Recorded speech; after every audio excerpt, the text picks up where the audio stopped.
మన ట్రెడిషన్‌లో చిన్న పిల్లలకి చెవులు కుట్టడం చాలా కామన్. కానీ చాలామందికి ఏ టైంలో కుట్టిస్తే మంచిదో తెలియదు. సాధారణంగా 4-6 నెలల మధ్య పిల్లలకి చెవులు కుట్టడం మంచిది. ఎందుకంటే 4 నెలల నాటికే పిల్లలకి ప్రైమరీ వ్యాక్సినేషన్ అయిపోతుంది. కొద్దిగా ఇమ్యూనిటీ వచ్చుంటుంది. అంతేకాదు ఈ టైంలో పిల్లలు బాగా కోఆపరేట్ చేస్తారు. ఒకసారి చెవులు కుట్టిన తర్వాత లాగడం, పీకడం చేయరు. అందువల్ల గాయం త్వరగా మానుతుంది.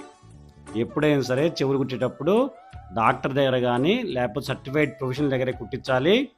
మనం యూజ్ చేసే మెటీరియల్ కూడా 14 క్యారెట్ గోల్డ్ కానీ 18 క్యారెట్ గోల్డ్ కానీ వాడండి. లేదంటే టైటానియం ప్రొడక్ట్స్ వాడండి. ఇవి కాకుండా వేరే వాడితే ఎలర్జీ వచ్చే అవకాశాలు ఎక్కువగా ఉంటాయి. ఈ గాయం మానటానికి 6-8 వీక్స్ పడుతుంది. అంతవరకు మనం జాగ్రత్త వహించాలి. మాటి మాటికి ఆ ప్లేస్ని టచ్ చేయొద్దు. ఒకవేళ ఎవరైనా టచ్ చేయాలన్నా కూడా ప్రాపర్గా హ్యాండ్ వాష్ చేసుకుని టచ్ చేయండి.